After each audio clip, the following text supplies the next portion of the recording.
Sí, sí. Estamos grabando. Ahí nos señalaba la doctora Luciana Santangelo que está la doctora de San Luis, la doctora Adela Pérez del Viso, que es una amiga de la asociación, que hoy está subrogando en un juzgado. Ahora sí vamos a dar la presentación formal. Hoy es jueves 11 de noviembre de 2021, son las 17:08, como siempre arrancamos puntual. En el día de hoy, en este ciclo de jornadas académicas organizadas por nuestra activa Comisión de Riesgos del Trabajo, están presentes su director Facundo Giampaoli, la vicedirectora la doctora María Pistacchia, y destacados miembros como la doctora Agustina Elías, el doctor Leandro Muñoz, el doctor Leo Cualito también, que han expuesto en su momento. Hoy tenemos a una persona que aprecio mucho como profesional, tanto es así que compartimos un curso en la Universidad de Buenos Aires. El curso se llama El futuro del derecho al trabajo, del ciclo profesional orientado, y además es compañero de la cátedra que integro, la cátedra que supo ser de la doctora Estela Milagro Ferreirós, hoy a cargo del doctor Winstein. También tenemos un pasado común como expositores de la Sociedad Argentina de Derecho Laboral, y en cuanto a las novedades, ya les recuerdo a quienes están aquí este año que vamos a tener un panel específico de la Asociación de Abogados del Fuero, no se lo pierdan, del 22 al 24 de noviembre, online, la inscripción es gratuita, donde vamos a hablar nosotros en particular temas específicos que nos atañen a nosotros, honorarios, comisiones médicas, el estado del fuero, sobre todo eso vamos a hablar, o sea que va a ser imperdible para todo aquel que ejerce la profesión. Hoy tuvimos una caída del sistema, nos comunicamos con la Corte y con la Cámara, le pedimos a la Cámara dos cosas. Primero, que pidan ellos la declaración de los días inhábiles para salir de estos nervios insalubres que vivimos. Y por otro lado también le pedimos, hablando con los magistrados y funcionarios del fuero, que reglamenten qué tienen que hacer los juzgados en estos casos. Pues los juzgados resolvieron según su leal saber y entender, pero había algunos juzgados que dicen mándenme un mail, otros que prorrogaron por 48 horas los vencimientos, pero otros decían yo por la acordada solo recibo digital, no me mande mail, no recibo escrito, no tengo cargo, arréglese como pueda. Entonces, ante esa clase de juzgados desconsiderados, que no es el caso del juzgado del doctor de Ugarte, es que le pedimos a la Cámara que reglamente hoy, y nos contestaron por recibido inmediatamente la Secretaria General Silvia Seguro. La verdad que sí, tenemos que agradecer a la doctora Seguro y a la doctora Carambia que nos atienden y nos dan respuesta rápida, por lo menos verbal o por mensaje, a nuestras inquietudes, ¿no? Estamos esperando también que reglamenten lo último que voy a decir. Pedimos que se reglamente la cuestión de la etapa de ejecución, que como ustedes recordarán, el doctor Loguarro junto al doctor Dugarte están por el sí, porque los honorarios de la ejecución de los recursos ley 27348 es en el Fuero Nacional del Trabajo. Lo hacemos para aquellos juzgados que repelen su jurisdicción y que juraron para ser jueces y secretarios y después no se quieren hacer cargo. Para eso le pedimos a la Cámara que reglamente. Ahora sí, sin más trámite, le doy la palabra a Facundo Giampaoli, que va a hacer la presentación formal, porque el doctor Dugarte tiene un extensísimo currículum que vale la pena escucharlo. Adelante, muchas gracias, bienvenidos a todos. Bueno, gracias Nahuel, muchas gracias a todos por estar presentes. Como siempre, antes de presentar al disertante, vamos a aclarar que la charla va a ser subida luego al canal de AFTE. Vamos a hacer una modalidad en donde el disertante va a exponer sobre este tema tan apasionante que hoy por hoy ha tomado nuevamente preponderancia, pero es un tema discutido hace mucho tiempo ya, el de la opción excluyente. Y las preguntas las van pasando por el chat, luego se las transmitiremos. El doctor Dugarte nos ha manifestado que va a responder todas las preguntas relacionadas al tema, así que aprovechen que tenemos un excelente expositor. Así que bueno, sin más preámbulos, paso a presentar al doctor Javier Dugarte, que es abogado de la UBA, es egresado del doctorado de Derecho del Trabajo de la UNTREF, es magíster en Derecho del Trabajo y las Relaciones Laborales Internacionales de la UNTREF, es secretario, por supuesto, de primera instancia en la Justicia Nacional del Trabajo, es profesor de grado y de posgrado en la UBA, en la UNTREF, en la UNLAM, es autor y es conferencista. Así que, doctor, lo escuchamos atentamente. Desde ya, muchas gracias en nombre de la Comisión de Riesgo de Trabajo por el tiempo, y es todo suyo el micrófono. Muchas gracias Facundo. Y bueno, en primer lugar, darle las bienvenidas a todos, agradecerle a la Asociación de Abogados del Fuero la invitación, a la doctora de Arce, a la doctora Trota, a la doctora Pistaquia, al doctor Altieri, al doctor Suárez, a vos Facundo y al doctor Castro, por este trabajo de crear un canal de comunicación a través de la Asociación de Abogados del Fuero y también a través de AFTE, que es un canal de comunicación que es surgido de una situación de emergencia, es muy útil para poder mantener estos vínculos y generar que el trabajo de un lado y del otro lado del mostrador tenga otro tipo de fluidez, otra comunicación, y que en definitiva todos avancemos para un mejor derecho de trabajo. Así que el agradecido soy yo por tener esta oportunidad. Tengo una costumbre, sí, cuando empiezo a hablar de lo que es el sistema de riesgo de trabajo, que es tomar unos minutos para recordar de qué estamos hablando. Siempre lo hago en todas las charlas, en todos los encuentros, o cuando tengo la posibilidad de volcar mis ideas. Como es un sistema donde se entrecruzan muchas ramas, muchas cuestiones vinculadas, no solamente al derecho de trabajo, a la seguridad social, sino que también hay cuestiones vinculadas al derecho comercial, al derecho societario, al derecho de seguros. Siempre es bueno recordar de qué estamos hablando cuando vamos a hablar del sistema de riesgo de trabajo. Y vamos a hablar de una situación que se genera a partir de un contrato de trabajo. Esto yo lo aprendí de una gran maestra que tuvimos junto con el doctor Altieri, y que seguramente algún otro tuvo el gusto de disfrutar, que fue la doctora Estela Ferreros. Y Estela siempre nos insistía, nos machacaba, nos venía, nos decía todo el tiempo: recuerden la situación de hiposuficiencia del trabajador. En ese momento me pensé que era otra vez vamos a hablar de esto, y con el tiempo fui aprendiendo que es necesario tenerlo siempre presente. ¿Y por qué es necesario tenerlo siempre presente? Y esto es una introducción que tengo la oportunidad de hacerlo con ustedes, y también luego con los futuros colegas, cuando estoy dando una clase de grado, y hago esta pregunta. Digo, ¿por qué trabajamos o para qué trabajamos? ¿Sí? Y la respuesta que suelen darme los colegas o los futuros colegas es porque necesitamos trabajar. ¿Sí? Y en esa respuesta está el por qué debemos interpretar, aplicar y llevar adelante el sistema de riesgos del trabajo en el contexto de lo que es el derecho del trabajo. Hoy sabemos que es un subsistema de la seguridad social, pero con miras en ese trabajador, en esa trabajadora, que comienza un vínculo contractual bastante particular. Y digo que es bastante particular porque es un contrato, si nosotros vamos a las definiciones de contrato, ese acuerdo de voluntades, bastante llamativo, porque para que un acuerdo de voluntades sea válido, para que la voluntad sea válida, debe significar un acto voluntario con intención de discernimiento y libertad. Y yo suelo cuestionar el último de esos elementos, que es la libertad. Digo, ¿cuán libre es el trabajador para celebrar ese contrato de trabajo? Si en definitiva lo está celebrando porque debe trabajar para lograr su medio de subsistencia.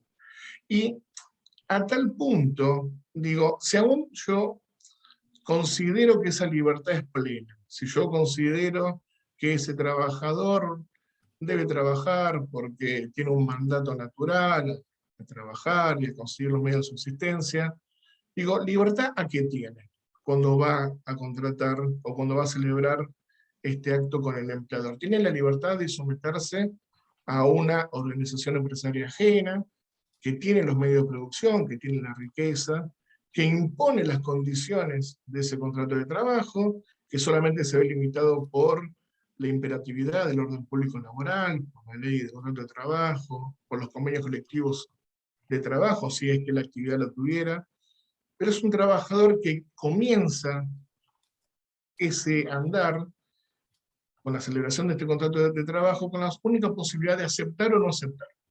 Es como cuando uno va a la iglesia y se va a casar, es acepto o no acepto. Y cuando uno dice acepto, vienen con un montón de de circunstancias aleatorias que uno debe aceptar. Entonces, tenemos que pensar en esta primera situación. La gran mayoría de los trabajadores, por lo menos en nuestro país, los que tienen suerte de trabajar, trabajan de lo que pueden, no de lo que quieren. Y lo hacen porque necesitan hacerlo. Y para hacerlo ya comienzan una relación con quien posee los medios de producción de una forma bastante particular, donde, fíjense otro ejemplo del cotidiano, de qué significa contratar o ser trabajador en este contrato de trabajo, que en la realidad una de las preguntas más incómodas que tenemos en la entrevista de trabajo es ¿cuál es su pretensión? Es decir, ni siquiera nos sentimos libres o cómodos con decir cuánto pretendemos ganar por prestar nuestra fuerza laboral. Entonces, nosotros no estamos frente a cualquier escenario, sino que estamos frente a un escenario donde, si nos vamos muy al extremo, estamos pensando que un sujeto está contratando en una situación de absoluta necesidad, lo cual hasta podría cuestionar la validez de ese contrato. Pero, insisto, soslayando esa situación, celebrar el contrato de trabajo, vamos a tener a un trabajador que va a poner su capacidad laborativa a disposición de ese empleador que tiene la riqueza, tiene los elementos que necesita el trabajador para subsistir. El trabajador en esa relación pone su capital, que es su fuerza laborativa, tanto física como psíquica. Y es un capital que se debe cuidar, se debe sostener, porque a diferencia del capital que tiene el empleador, el capital que tiene el trabajador, si acaso se pierde, si acaso se ve disminuido, no hay indemnización que logre recuperar. Digo, en esta relación entre el empleador y el empleador puede tener algún tipo de emergencia económica, puede tener algún tipo de pérdida en el negocio, pero es una pérdida material que hace a un elemento que le es ajeno incluso en lo físico, en lo personal. En cambio, el trabajador pone su cuerpo, como decía Estela, pone su alma, pone su espíritu, pone su cabeza, pone su familia muchas veces también, porque cuando estamos frente a una situación de un trabajador que ha tenido un accidente, una enfermedad grave, la familia es lo que lo hace, quien en definitiva asiste y recibe todas las consecuencias de esa situación. Entonces, esto lo tenemos que tener presente, insisto, cuando vamos a interpretar, aplicar, a pensar en este sistema de riesgo de trabajo y tenerlo como punto de partida. Porque si no, estamos hablando de un sistema que tiene, yo creo que estamos más cerca de las 600 normas desde su sanción original. Es un sistema muy complicado, donde quienes toman las decisiones parecieran no querer allanar el camino a un procedimiento claro, a un proceso donde el trabajador se encuentre fácilmente con lo que le puede corresponder como indemnización, sino que por el contrario, parecieran querer poner piedras en el camino para que eso no suceda. ¿Qué tiene de bueno este sistema a diferencia del anterior? Y hablando, sí, a partir de la sanción de la ley 24.557, el sistema tiene como obligación la prevención. Y eso es un cambio de paradigma fundamental en lo que es la atribución de la responsabilidad. Esto que parece algo tan banal y que en la práctica muchas veces no se lleva adelante, que es la prevención, en definitiva va a ser el motor de la responsabilidad tanto de la aseguradora de riesgo del trabajo como del empleador que haya contratado con ella o el empleador autoasegurado. Ese es un punto que yo siempre quiero remarcar y digo, no lo dejemos pasar por alto, porque el hecho de la obligación de prevenir genera en esa instancia la responsabilidad de los agentes. Y de de prevención, que obviamente está tomado y está receptado por el nuevo Código Civil y Comercial Unificado de la Nación, donde a partir del artículo 1710 en adelante habla del deber que todos tenemos de prevenir. Ese es el contexto donde debemos situarlo cuando vamos a hablar o pretendemos hablar del sistema de riesgo de trabajo, por lo menos a mi modo de ver. ¿Sí? No olvidarnos nunca que tenemos un sujeto de preferente tutela constitucional pero que no es un sujeto de preferente tutela constitucional porque así lo dicen los libros, sino que lo es porque así lo dice la historia y así lo dice la realidad. Así lo dice el día a día, así lo dice la calle. No hay derecho, no hay rama del derecho que esté más cerca del día a día que el derecho del trabajo. Es esa rama del derecho en la que todos vamos a transitar, sea como trabajadores o seamos empleadores. Pero ninguno de nosotros va a ser ajeno. Con lo cual, la realidad, el día a día, nos debe marcar el camino a seguir y no estar debatiendo en charlas interminables qué es lo que se debe hacer para que cuando tomemos una decisión eso ya quede viejo, con olor a naftalina, ¿sí? Sino que tenemos que tener presente el día a día para que el sistema realmente sea. Y en medio de todo este sistema aparece, no ahora, sino que apareció ya en 1915, la opción excluyente de trabajador, que nos trajo o nos devolvió la ley 26.773 allá en octubre de 2012, en su artículo 4. Yo no quiero hacer una lectura del artículo 4, ¿sí? Porque no es la idea del encuentro de hoy, pero todos recordaremos que básicamente lo que dice el artículo 4 es que el trabajador, la trabajadora, va a poder elegir entre los dos sistemas de reparación, ¿sí? O buscar una reparación integral por el derecho civil, o bien ir por una indemnización tarifada por la ley especial. Dejando bien aclarado que los sistemas no son acumulables. Otro de los aspectos que resulta cuestionable, juntamente con el artículo 4, es la atribución de competencia que marca el artículo 17, de la 26.773. También otra vieja discusión. El sistema de riesgo de trabajo parece que no termina de superar viejas discusiones. Yo no sé si es porque los jueces y los camaristas se van renovando, entonces quieren volver a discutir lo que ya se dijo, y no vamos a superar y vamos a mejorar, sino que caemos en esas viejas discusiones. Bueno, el artículo 17 dice que en la medida que uno haya optado por una reparación civil, debe entender el juez civil, y en la medida que uno haya optado por una reparación en la ley especial, entenderá entonces el juez laboral, que es el juez que tiene competencia en natura en la materia. No es tema del día de hoy. Básicamente tenemos, o tuvimos dos fallos significativos en un comienzo, fallo Urquiza y fallo Faguada.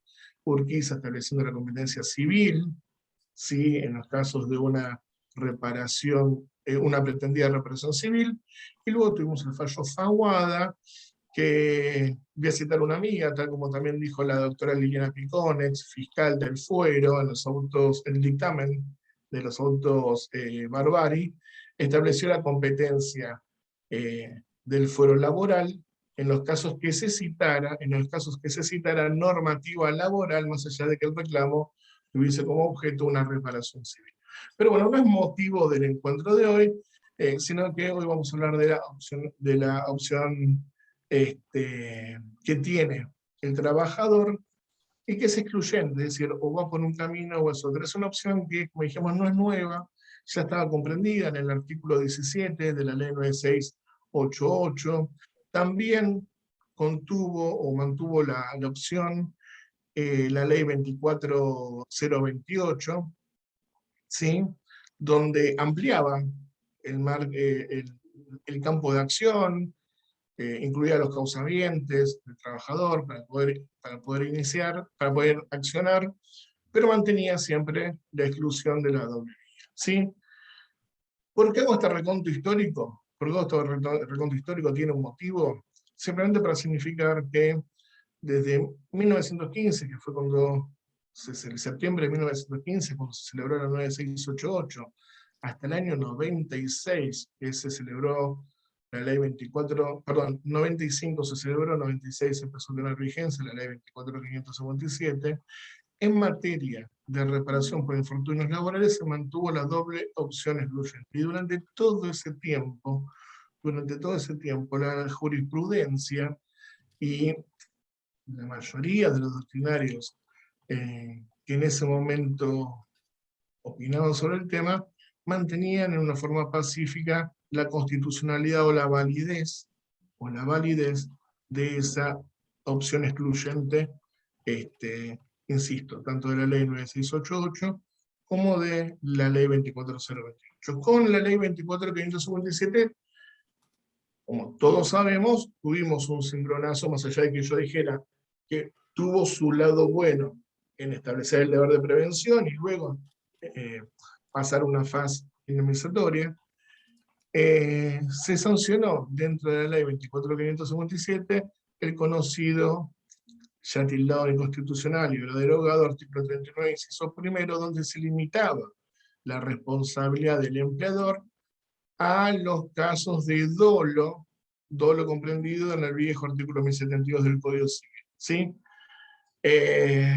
Increíble que la ley, esa ley celebrada, que tuviese algunos aspectos positivos, retrotrayera la discusión a los orígenes de los sistemas normativos europeos del medioevo, donde solamente era posible imputar responsabilidad al empleador cuando se acreditaba el dolo del empleador. Es decir, ¿cómo se lograba probar el dolo del empleador?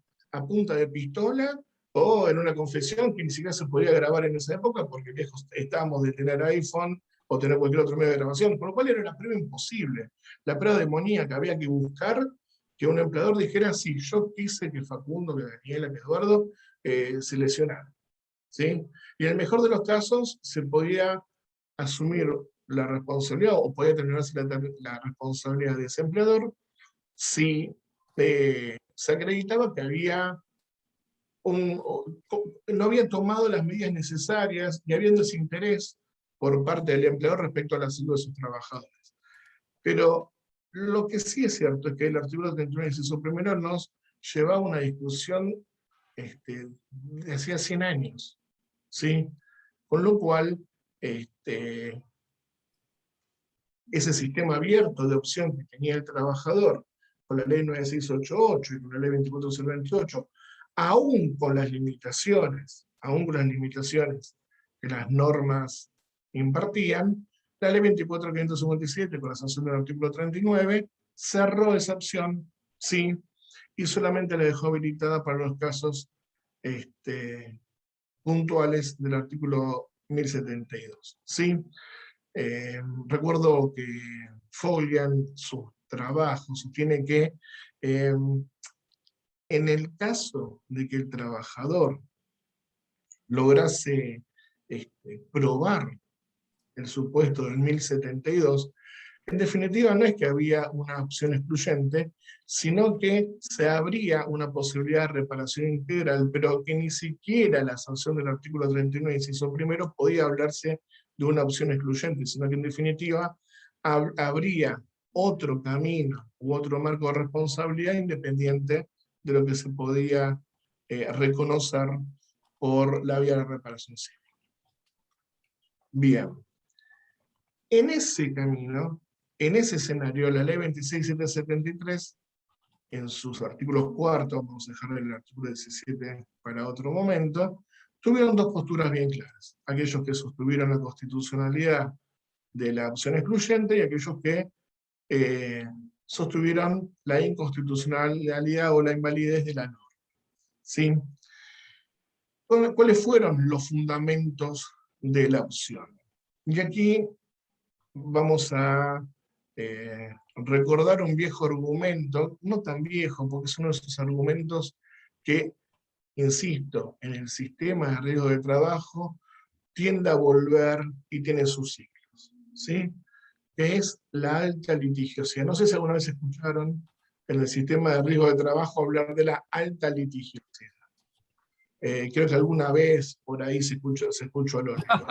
No voy a dar nombres porque estamos en épocas eleccionarias, estamos a 72 horas de una elección bastante particular, pero un senador en particular, y que he citado en muchas obras, con lo cual yo no estoy trayendo ninguna novedad, pero hubo un senador particular que hablaba de la alta litigiosidad, y no solamente de la alta litigiosidad, sino que hablaba de la industria del juicio la cual era necesaria limitar y bloquear.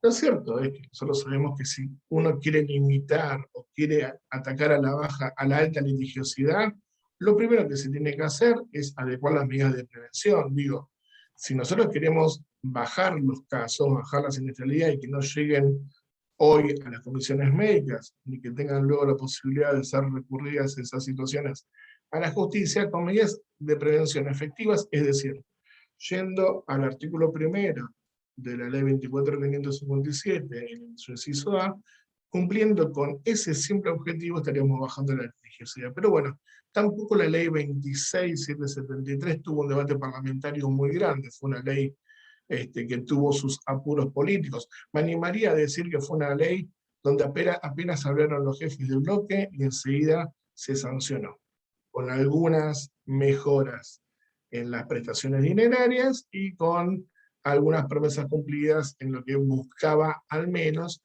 evitar o cerrar los caminos de reclamos de todos los trabajadores. Otros de los argumentos que se invocaban o que se invocan para decir que la opción excluyente es válida, habla de una presunta incompatibilidad entre la indemnización que establece la ley de riesgo de trabajo y la que establece el Código Civil, diciendo que en definitiva hay que ver si una situación y la otra concurren, no pudiéndose establecer una doble chance indemnizatoria para quien en definitiva va a accionar por un mismo objeto, es decir, la reparación del daño.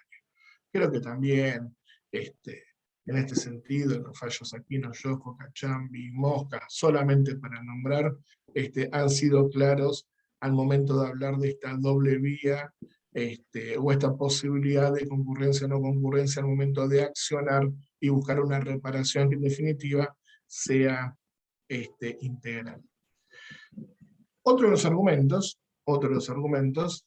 es que sostienen la validez de la doble vía excluyente, es la tradición legislativa. Fíjense dónde vamos a buscar argumentos para decir que la opción excluyente es válida. La tradición legislativa, claro.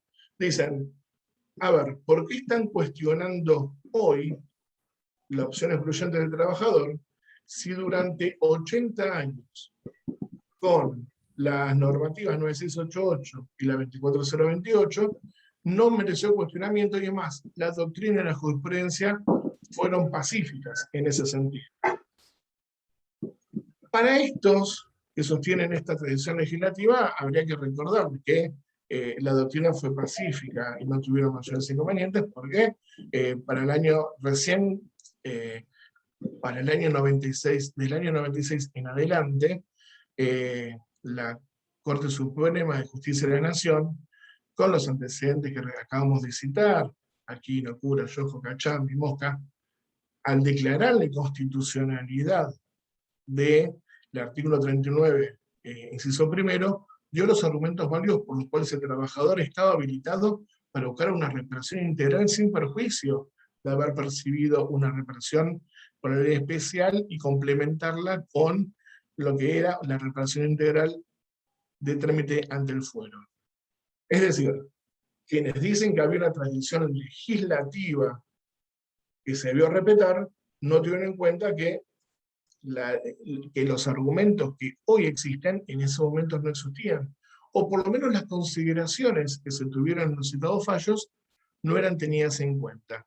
¿Y cuál fue el punto disruptivo en ese momento? Bueno, la reforma constitucional del año 94, porque con la reforma constitucional del año 94, artículo 75, inciso 22, uno no quiere ser reiterativo con unas cuestiones que parecen verdad de perogrullo, pero con la incorporación de la normativa internacional, sobre todo en materia de derechos humanos, reconocimiento de los derechos civiles de las personas humanas, los tratados económicos, y con la gran injerencia o relevancia, quizás inclusión de los órganos jurisdiccionales, de los convenios OIT, entonces la interpretación en un sentido progresivo de la norma y de las situaciones fue distinta y cambió. Con lo cual, hablar de una tradición legislativa frente a un nuevo escenario parece que no sería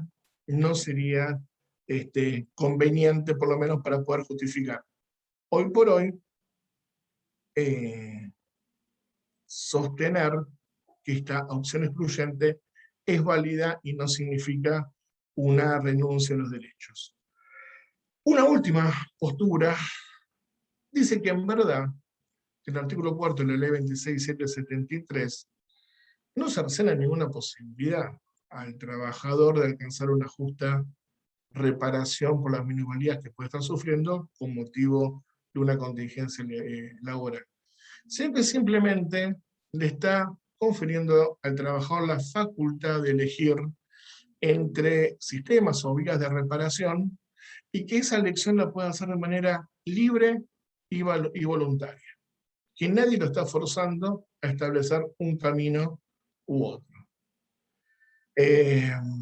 Yo me pregunto si existe una libertad. Si nosotros venimos hablando de que este trabajador ya celebró ese contrato de trabajo con una relativa libertad, y eventualmente estamos hablando de una libertad con las particularidades de permitirle estar sometido a la voluntad de un empleador, con lo que eso significa, digo, si ya partimos de una relación que tiene ese comienzo, ¿de qué libre elección o de qué elección voluntaria podemos estar hablando cuando tenemos un trabajador que está en medio de una contingencia y en un estado, si el trabajador normal, el trabajador 100% capacitado o que está plenamente facultado para desarrollar tareas, está condicionado por la circunstancia de necesitar trabajar, cuánto más lo está entonces el trabajador que tiene disminuida su capacidad laborativa, ¿sí? Para poder decidir respecto de un sistema de reparación o el otro. Lo que debería ser el ordenamiento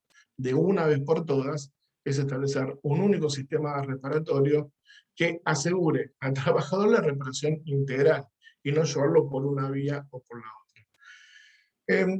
También podemos encontrar dentro de las fundamentaciones de este sistema de la opción excluyente cuestiones de política legislativa y cuestiones de política judicial. Hablamos unos minutos con Mariela, con Facundo, con Nahuel, que el sistema de riesgo de trabajo es un sistema muy complejo. Es muy complejo. En lo personal yo creo que parte de una necesidad de cubrir una ineficiencia del Estado. En muchas partes del mundo este es un sistema cubierto por el Estado. Nuestro Estado particularmente, en lo que es la seguridad social, digamos que no es ejemplo a nivel mundial. Sí, vamos a decirlo así queda un poco más elegante. Otros dirían que es un desastre en la seguridad social, yo no me animo a decirlo. Bien, entonces, en torno a esa situación, hay una política legislativa y también judicial de sostenimiento del sistema, a los fines de quizás poder garantizar dentro de lo malo lo menos malo. ¿Y qué sería lo mal, dentro de lo malo lo menos malo? Bueno, que por más defectos que tenga el sistema, es un sistema que en definitiva en algún momento acerca al trabajador a una reparación. No es el ideal que uno debe buscar, lejos está de eso, ¿sí? Pero quizás dentro de este entendimiento, de esta política legislativa, es un razonamiento válido donde el Estado asume su incapacidad de gestión en materia de seguridad social, lo traslada a un privado y es el privado, conjuntamente con el empleador, quienes asumen esta responsabilidad. ¿Sí?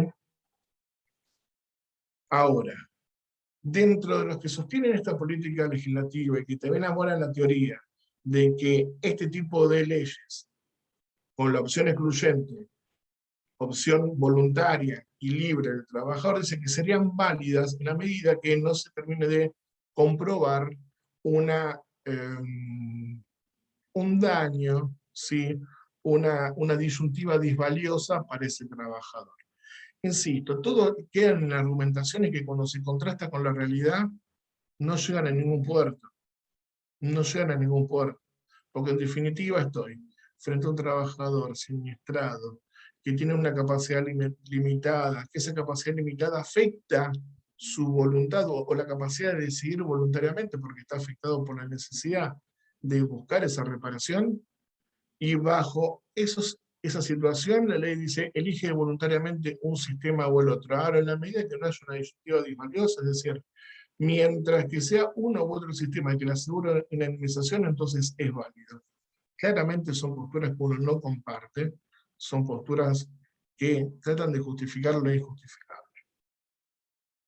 Bien, ¿qué sucedió en materia de aquellos que entienden que el sistema es inconstitucional? ¿Sí? En primer lugar, entienden que el trabajador es un sujeto de preferente tutela y que en definitiva esta opción excluyente significa renunciar, por más que se le quieran poner palabras bonitas, renunciar a un derecho de carácter alimentario. Y que se pretende hacer eso limitando la responsabilidad del empleador y de la aseguradora. Porque cuando nosotros vamos por estas vías excluyentes, empezamos a ver que tanto unos como otros esbozan argumentos para limitar su responsabilidad patrimonial. El límite de cobertura del seguro es este, yo más de esto no pago. ¿Sí? Y el empleador dice, no, pero yo tengo una aseguradora a quien cito como tercero, entonces que se haga responsable. Y lo peor es que algunos órganos jurisdiccionales hacen oídos a esas situaciones. En lo particular, yo entiendo que son solidariamente responsables y que deben responder por un todo, y que después en una terapia de pareja arreglarán cuánto se tienen que devolver entre ellos. ¿Sí? El 75 lo dice claro, ¿no? El responsable de indemnidad psicofísica es la LCT, presentado después Exactamente. en Faguada. Exactamente, pero aparte no, el 75, con la última reforma, es preciso para aplicación en lo que es el sistema de riesgo de trabajo.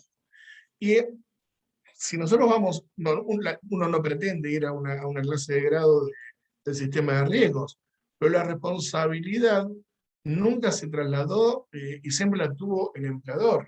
Por eso la obligatoriedad de la contratación con la aseguradora, por eso la alternativa es estar autoasegurado, y en su defecto, y también es una discusión que podemos dejar para otro momento, responder con su patrimonio completo frente a un siniestro denunciado.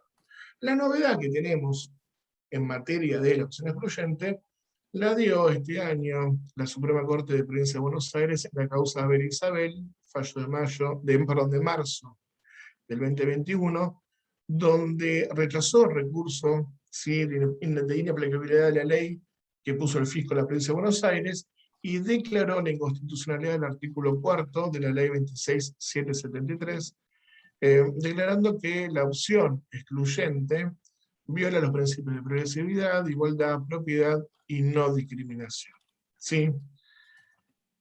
En especial, los invito a que lean los argumentos dados por la doctora Kogan, ¿sí?, donde comienza recordando que el trabajador efectivamente es un sujeto de preferente tutela constitucional.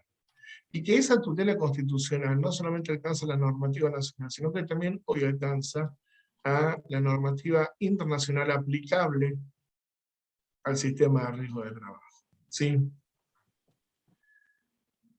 Habla de que no solamente la opción establecida por el artículo 4 de la 26.773 es regresiva, sino que viola este principio de progresividad, que no solo impone al Estado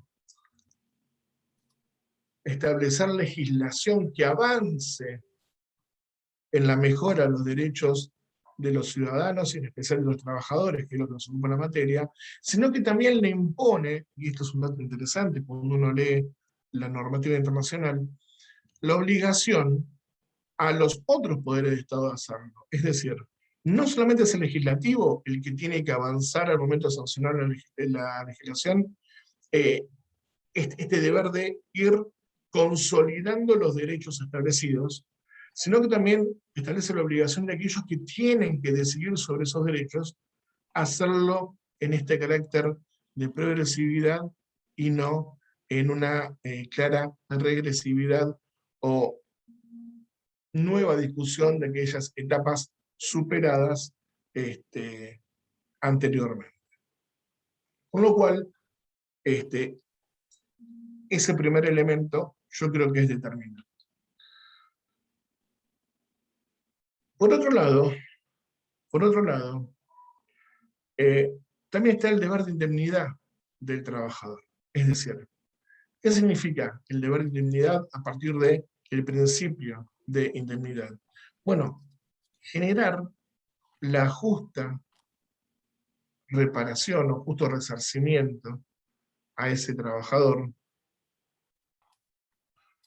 quien sufre esta lesión a partir de las contingencias provocadas por ese contrato de trabajo.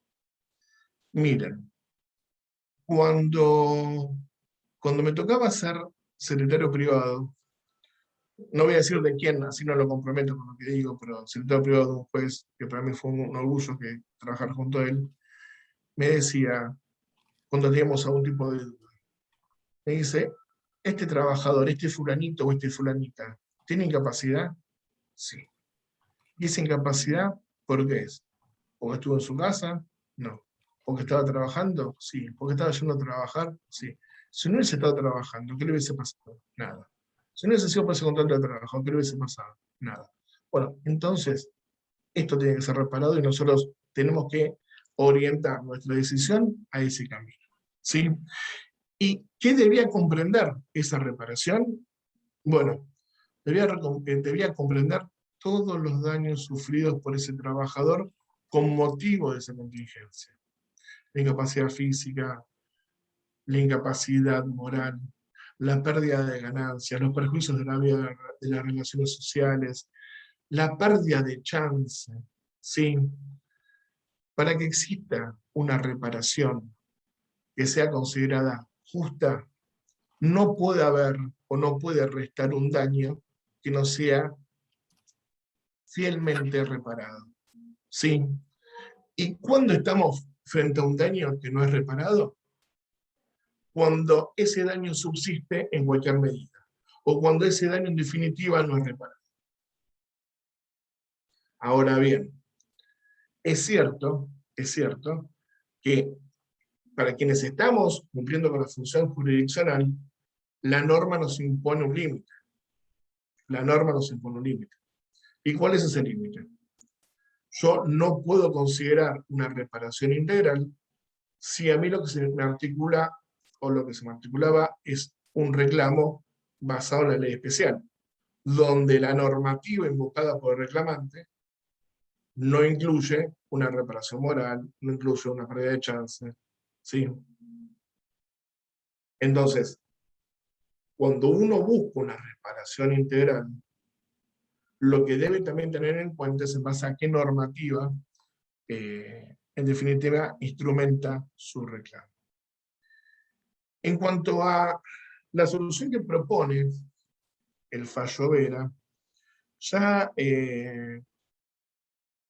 y respondiendo a lo que es este principio de indemnidad, ya la Corte Suprema de Justicia, en el caso Rodríguez de Pereira, establecía que la violación del deber de no dañar, ¿sí?, genera el deber reparar el daño causado, ¿sí?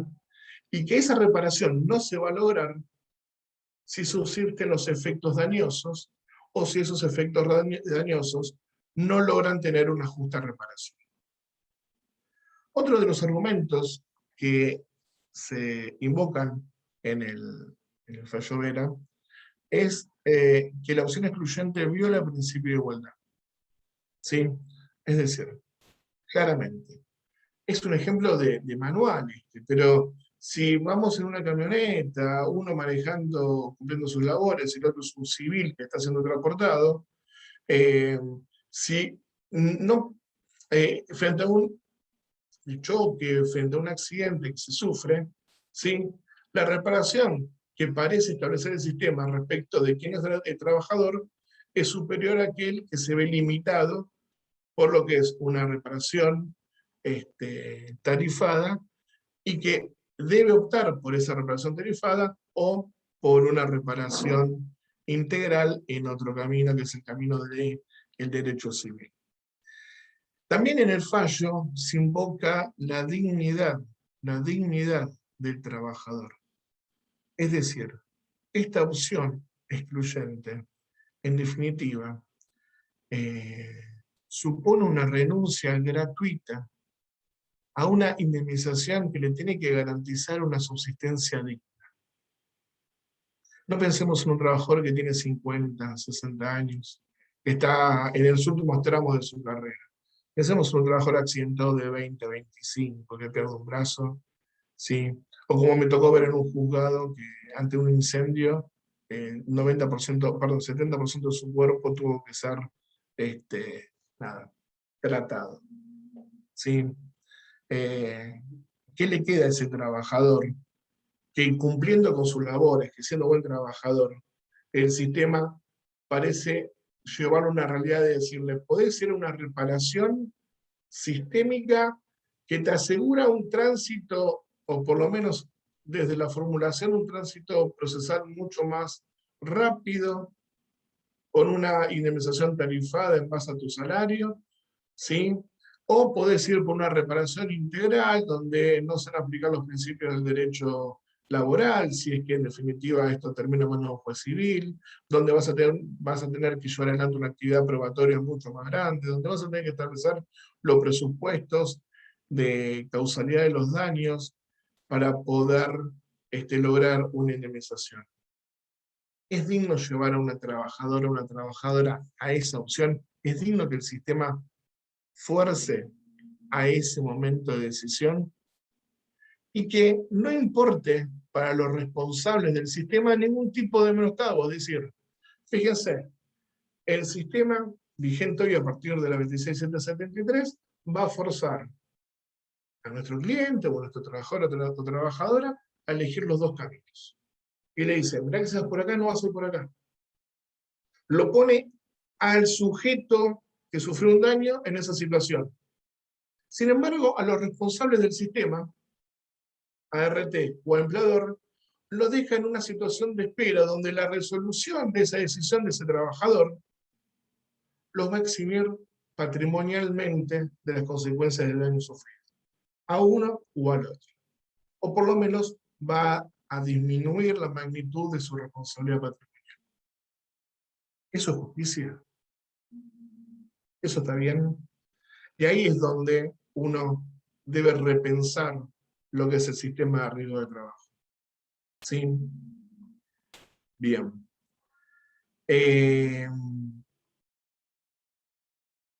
También yo entiendo que cuando se lo pone al trabajador en esta opción excluyente, estamos en un escenario cercano a lo que es una lesión subjetiva, ¿sí? Donde quien decide lo hace en una clara situación de vulnerabilidad y con una voluntad afectada. Pero esto es lo que nosotros venimos ya charlando a lo largo de todo este encuentro.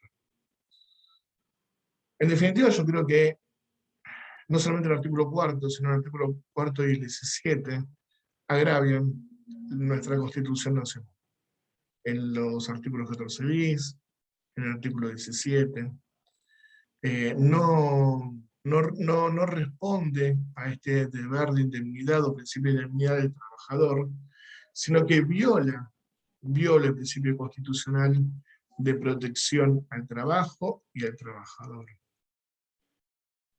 Este artículo 4 de la 26.773 también choca y fuertemente con la doctrina asentada por la Corte Suprema, pero también es cierto que es necesario que la Corte Suprema hoy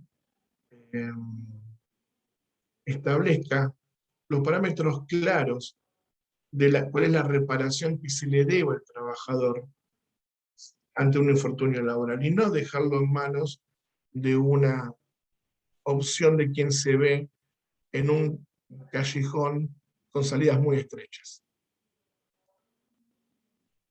Es cierto que el fallo Vera para lo que es provincia de Buenos Aires, por el principio de la doctrina legal, se sienta un camino, o deja marcado un camino.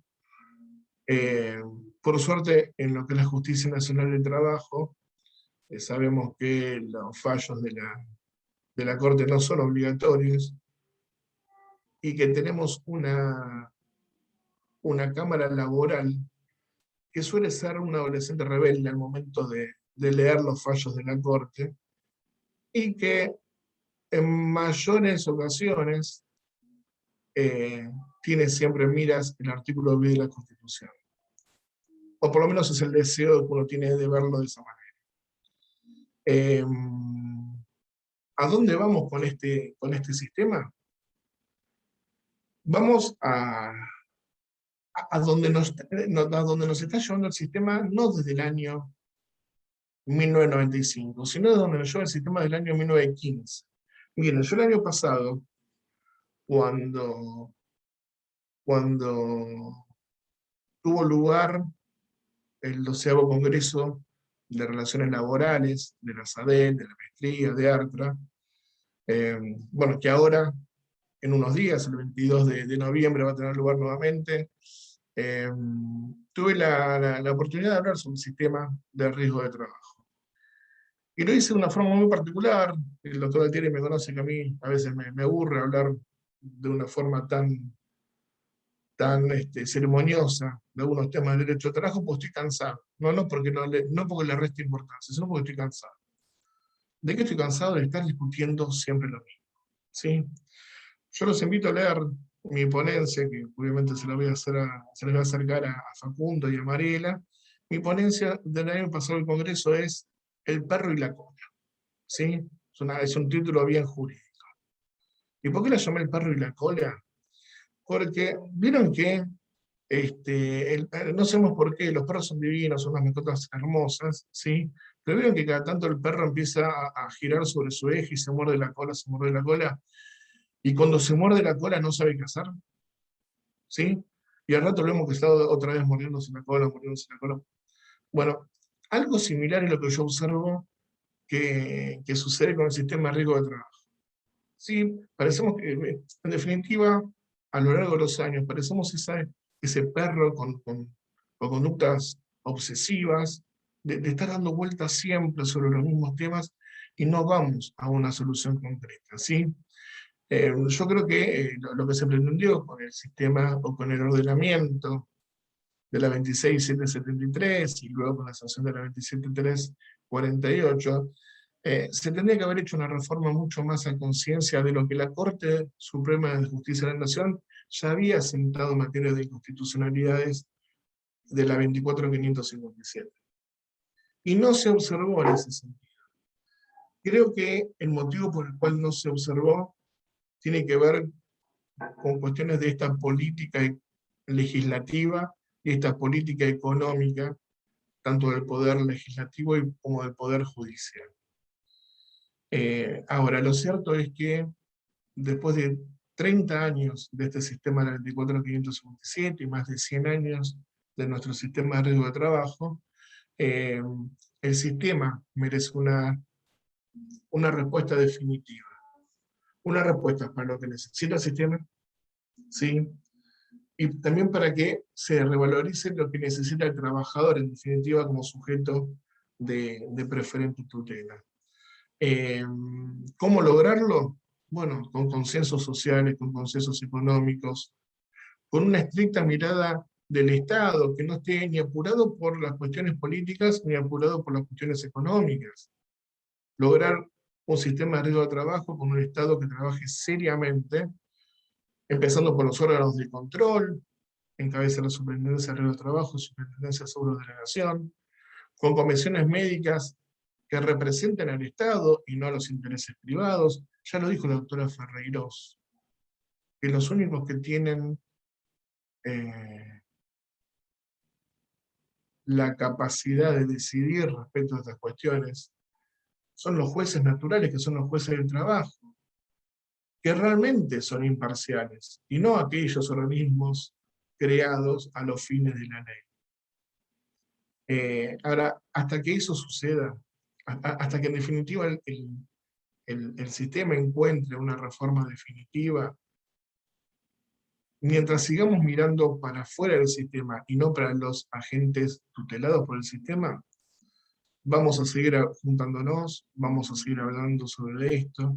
La opción excluyente que parecía desaparecida va a volver a aparecer con otra cara. Las comisiones médicas que vamos a superar. Y de esto vamos a hablar en el Congreso, les adelantaba también a los colegas. Vamos a hablar un poco de esta constitucionalidad e inconstitucionalidad tan palmaria que tiene el sistema de la 27348. Digo, mientras esto siga sucediendo sin atender al sujeto tutelado, sin atender también a las necesidades de los empleadores, y sin atender a la responsabilidad del Estado, vamos a seguir encontrándonos años tras años hablando de opción excluyente, de tarifa justa, de reparación integral, de procedimiento administrativo obligatorio, y en definitiva no le vamos a dar la solución al sistema. ¿Y dónde está la solución al sistema? Tiene que ser un sistema que atienda a las necesidades del trabajador y la trabajadora, que atienda a la realidad de la empresa. Y cuando eso pase, que yo sé que un día va a pasar, le vamos a terminar de dar a este sistema un verdadero rostro humano. Mientras tanto,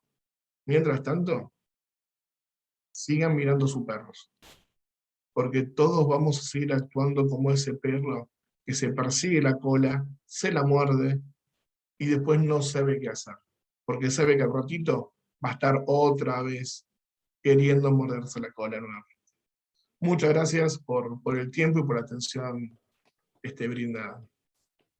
Al contrario, doctor, muchísimas gracias. Tengo acá algunas preguntas, pero antes me gustaría, si me permite, hacer dos reflexiones respecto de lo que usted puso recién. Digamos, no puedo más que coincidir en esta postura de que se posiciona al trabajador en tener que elegir entre una hipotética reparación sistémica expresa o expeditiva o una reparación integral, pero a esto, que estoy de acuerdo en el planteo de que podría ser una lesión subjetiva, también tenemos que sumarle el efecto del recurso, en donde aún en la opción de ejercer la reparación sistémica, si va a ejercer esa opción, pero va a ir a la justicia, también se suspende la prestación ya reconocida. Entonces creo que todo el sistema está diseñado para posicionar al trabajador en una circunstancia en donde es esto lo que hay, lo agarra, o si no, vaya y espere lo que tenga que esperar. Y me parece que no es, digamos, la idea de reparación que establecía que debería buscar la norma, ¿no? Porque en definitiva, como usted bien dice, estamos hablando de un sujeto de preferente de tutela constitucional que además está accidentado o enfermo. Pero bueno, perdón, no sé si quería agregar esto también porque es algo que muchas veces venimos criticando el efecto que se le dio al recurso en la ley complementaria principalmente. Mira, Facundo, déjame que te agregue algo. A mí no me gusta hablar en ciertas formas, uno a veces está obligado a hacerlo, con cierto tono académico y ciertas solemnidades. La verdad es que nosotros hacemos derecho de trabajo. Hacer derecho de trabajo es hacer derecho del laburante, es hacer derecho del padre de familia, de la madre, de familia, que son cabezas de la madre, de hogar, que son cabezas de familia, de los que salen a buscar el mango. Cuando hablamos de sujeto de preferente de tutela constitucional, estamos hablando de quienes tienen que salir a buscar el pan para sus hijos, para su pareja, para sus padres, que también seguramente se tienen que hacer cargo de sus padres. Y eso no puede estar alejado de la interpretación que nosotros demos desde la justicia. Pero insisto, nosotros muchas veces estamos limitados por lo que la norma marca. ¿Me explico? Totalmente. Entonces, hay un primer paso que se tiene que dar en lo que es el proceso legislativo. En ese proceso legislativo creo yo que hay que sincerar el por qué se está legislando, llevando adelante las políticas legislativas como se están haciendo, y qué solución válida podemos tener al sistema. Porque como bien yo les decía anteriormente, si es un problema de sostenimiento del sistema, bueno, hagamos un sostenimiento del sistema que sea respetuoso de las mínimas garantías y derechos que tienen los trabajadores, que son quienes ponen su cuerpo, su integridad física, su integridad psicológica cuando van a trabajar. Por eso me tomo siempre esos 10, 15 minutos de introducción para recordarles que estamos hablando de derecho de trabajo. Y que cuando hablamos de derecho de trabajo, estamos hablando que alguien que no va a trabajar porque quiere. A ver, nosotros tenemos la posibilidad de trabajar porque, no porque queremos, tenemos la posibilidad de trabajar de lo que queremos, que ya es un privilegio. Pero la gran mayoría de los sujetos de preferente tutela constitucional, como lo llamamos, trabajan de lo que pueden. Entonces, eso no podemos dejar de verlo. Y es cierto que a veces, no todos, pero a veces los estrados de los juzgados nos alejan un poco del común de la gente. Con lo cual es bueno que ustedes, como estudiantes, nos sopapen un poquitito, a lo mejor estilo pingüino de Madagascar, y nos digan, che, pero mirá que a mi laburante le pasó esto, a mi cliente le pasó esto. Y están ustedes muchas veces en insistir en las reformas que quizás no se pudieron dar en el tránsito legislativo, y que nosotros nos vemos forzados, digo nosotros, yo no tomo decisiones, no soy juez, por eso también hablo tan libremente, ¿no? Pero quienes estamos en la justicia podemos accionar y traccionar para que haya un cambio real de lo que es la efectividad del sistema. Totalmente de acuerdo, es lo que promocionamos constantemente, nosotros siempre manifestamos, los jueces pueden resolver, pero si nosotros no llevamos los planteos, no exponemos, no demostramos cuáles son las circunstancias, es muy difícil, o sea, es un trabajo conjunto y es lo importante de este tipo de charlas es que precisamente podemos tener este tipo de comunicaciones. Doc, sigo con algunas preguntas más. Una es, ¿ve que podría cambiar el criterio del fallo Vera en la interpretación de la ley 27348? Entiendo que esto va respecto de que obviamente eso se resolvió con la 26773. No, yo creo que marca un camino, yo creo que marca un camino, y espero que sea un camino que sea adoptado por todas las jurisdicciones. Igualmente, tenemos que tener en cuenta que las decisiones que adoptan los altos tribunales, tanto nación como provincia, responden a varias circunstancias, ¿sí? Pero yo tengo por lo menos la esperanza de que no sea así, de que Vera marca un camino, ¿sí? Y que sea el puntapié inicial para que podamos ir por un sistema que sea más justo, ¿sí? Porque insisto, yo tengo mi postura respecto de lo que es el tránsito por comisiones médicas, pero entiendo que el sistema, en definitiva, tiene que llevar al trabajador no a una reparación que más o menos se acerque a lo que deba hacer, sino que a una justa reparación, porque, insisto, ese trabajador, por más indemnización que le consigamos, no vuelva a ser el de antes. Y eso hay que tenerlo en consideración. Totalmente. Doctor, le sumo una pregunta acá de, bueno, el doctor Eduardo Curuchet, gran especialista en el área, si los hay, lo invitamos desde ya, nos encantaría tenerlo, doctor Curuchet, dando una charla, así que lo vamos seguramente a convocar, pero la pregunta es, ¿qué piensa el doctor Duarte que va a resolver esta Corte Suprema sobre la validez constitucional de la opción? No sé si la forma que está formulada... Doctor Curuchet, si quiere le puedo dar los 6 números del loto, y seguramente voy a acertar mucho más. A ver, insisto, yo quiero creer en que vamos a un camino de consolidación de derechos. Pero también hay una realidad que no nos gusta escuchar como laboralistas, ¿sí? Y es que el trabajo es hijo del mercado. Y por eso la imperiosa necesidad de que el Estado intervenga. No vamos a hacer una clase de historia, pero el fenómeno trabajo nace en el mercado y nace en un concepto de oferta y demanda, nace en un concepto económico. Y a través de la lucha de los años de los trabajadores, el Estado interviene y después los trabajadores agrupados en gremios intervienen y logran adquirir sus derechos, imponer, defender sus intereses. Pero acá hay muchos intereses en pugna. Y encima, en un sistema que, repito, y me acuerdo de mis palabras, se sostiene en la ineficiencia, en la absoluta negligencia del Estado. Porque si el Estado fuese efectivo al momento de hablar de seguridad social, quizás debiera ser el propio Estado el que tome las riendas de todo, y no dejarlo en una apariencia de control por parte de una superintendencia, que encima ahora se atribuye la facultad de dictar resoluciones que reglamentan y cuasi modifican lo que dice una ley dictada en el proceso constitucional por el Poder Legislativo de la Nación. No sé si soy claro, Eduardo. Es más, si querés, vamos al casino y tenemos mejor suerte que tratando de pensar qué puede hacer la Corte. Mi esperanza, porque uno conoce a muchas amigas que están en Corte, que tienen la mira puesta en la defensa de los derechos de los trabajadores. No quiero hacer nombres, pero bueno, acá hay muchas cosas en juego. Hay muchas cosas en juego. Ojalá que suceda lo que todos queremos.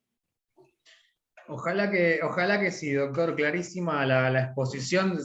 Otra pregunta iba en el mismo tono, por ahí no tratando de hacer futurología, pero en realidad iba al mismo, digamos, idea, que es si entiende que cambió el escenario normativo respecto de lo que ya había resuelto la Corte. Y en este sentido me parece que es una forma, digamos, de llevar el punto al mismo lugar. ¿Qué es lo que modificó desde Yosco, Cachambí, digamos, Cura, como para que hoy por hoy quizás pueda llegar a convalidarse una opción ya superada en su momento?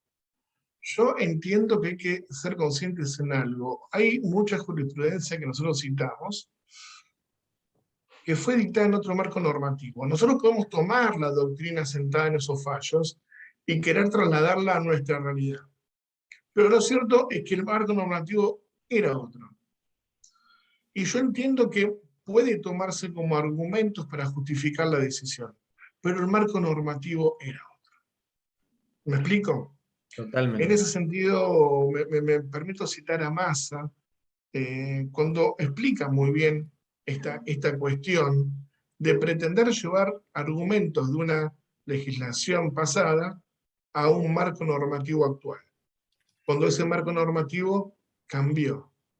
No podemos traer jurisprudencia que se dictó en base a un sistema cerrado que imponía la 24.557 y llevarlo a la realidad de la 26.773 porque es otra. Es otra. Ahora, ¿lo podemos traer como argumento? Sí, pero de ahí a pretender o exigir su aplicación, eso es distinto. Eso es distinto. Yo por lo menos estoy convencido que es distinto. Sí lo puedo tomar para defender una postura en el sentido de que esa doctrina sentada se cumpla o se sostenga, pero no una exigencia como la que entiendo que a veces se pretende. Clarísimo, doctor. Yo por mi parte no tengo ya más preguntas planteadas. No sé si Mariela querés hacer alguna consulta, Nahuel si querés hacerle una pregunta o alguna afirmación al doctor. No, yo, primero que los especialistas del área son ustedes, así que para eso conformamos la comisión. Yo paso por las comisiones médicas, las detesto, trato de esquivarlas, pero cuando hay que ir voy o mando a algún asociado al estudio. Me muevo más cómodo ya no por los pasillos del fuero. Así que me parece que si en todo caso hay una persona indicada acá es Mariela, o bien Leandro, o algún otro miembro de la comisión, o el que quiera. En realidad, consulta, está tan clara la exposición que obviamente comparto, creo que la mayoría de nosotros compartimos lo que dice el doctor Duarte, realmente es así. También quería remarcar la obligatoriedad, si es que el trabajador quisiera optar por la reparación civil, la obligatoriedad de pasar por la Superintendencia de Riesgo del Trabajo, lo cual hace que tenga que perder hoy por hoy quizás un año para poder pasar por comisión médica en algo que en realidad no le interesa porque va a ir a hacer un reclamo en otro ámbito. Así que en realidad a veces también es una de las cuestiones que puede traer alguna situación de duda. Hay una obligatoriedad, en vano, no entendemos tampoco por qué o para qué, pero es así. Aunque elijamos la reparación civil, debemos pasar por superintendencia y agotar la instancia administrativa, lo cual hace, por supuesto, que se vaya diluyendo en el tiempo la indemnización del trabajador y en este país devaluándose también. Mariela, déjame que te haga un aporte a eso. Pienso en voz alta, aprovechando que a esta hora ya la gente está como mareada de escucharme. Digo, yo, en la medida que pretenda una reparación integral vinculada a normas de derecho de trabajo, el artículo 15, 97, 38 me impone el tránsito por ante las comisiones médicas, aunque sea una reparación integral. Ahora, en la medida que yo vaya por una reparación integral sin invocar normas de derecho de trabajo, es decir, tuve un accidente en estas circunstancias, voy por la reparación integral y voy a sede civil. ¿Sería necesario pasar por comisiones médicas? Me lo pregunto. Necesario no es, pero... No, digo, porque justamente una por cosa es eso. que yo pretenda después en el homenaje que me vincula a lo que es el derecho, el sistema de riesgos en el marco de lo que es el fuero o la atracción al fuero laboral. Ahora, si yo fuese, no por ser un trabajador, sino por ser un ciudadano que tuvo un accidente, ¿sí? A buscar una reparación integral, ¿sí? No vinculándolo ni utilizando. ¿Sería necesario ese paso? Lo pregunto porque eran cuestiones que me acuerdo que también discutíamos anteriormente. Si había necesidad de plantear inconstitucionalidades, en definitiva, yo iba con mi reclamo a sede civil. Y a veces yo pienso, ¿qué tiene de malo ir a sede civil? ¿Sí? Me dirás, no, el juez no es el juez natural, el juez no define con los principios del derecho de trabajo, no tenemos un impulso de oficio, está la caducidad de instancia. Pero nunca se olviden que la reparación integral no la impuso un juez laboral, la puso un juez civil. Y al momento de ejecutar, al juez civil no le importa si la empresa cierra o la red tiene problemas. Se ejecuta y se acabó. ¿Sí? Y que hay normativas de derecho civil que por ahí al momento de capitalizar el resultado de nuestro juicio hasta puede ser favorable. Digo, es cierto que es un tránsito distinto, ¿sí? Pero a veces hay que plantear variantes o hay que ver cuál es el camino de acuerdo a los elementos que la causa no nos puede brindar. Simplemente es una reflexión, ¿sí? Sí, claro, y como decíamos antes, si nosotros no lo planteamos, el juez tampoco va a poder revertir, obviamente, alguna cuestión normativa que no sea adecuada. Exactamente. El impulso de oficio igual quedó en desuetudo en el fuero del trabajo. Doctor, no sé si es el lugar y el momento, pero cuando quiera lo discutimos. Por supuesto, por supuesto. No podía dejar de decirlo, como tengo el honor de dar clase con usted, me permito esta disquisición así en vivo y en directo. Bueno, Javier Dugarte, muchísimas gracias. Bueno. No, el agradecido Nahuel soy yo, insisto. Mariela, a Clarisa, a Patricia, a Facundo, a Diego. La verdad que es un gusto poder acercarse de esta forma y también, insisto, tener un canal de comunicación ágil y respetuoso, porque dentro del fuero somos muchos los que queremos hacer muy bien las cosas. Y entendemos que ustedes pasan muchas veces por situaciones desalentadoras y donde la colaboración parece no estar.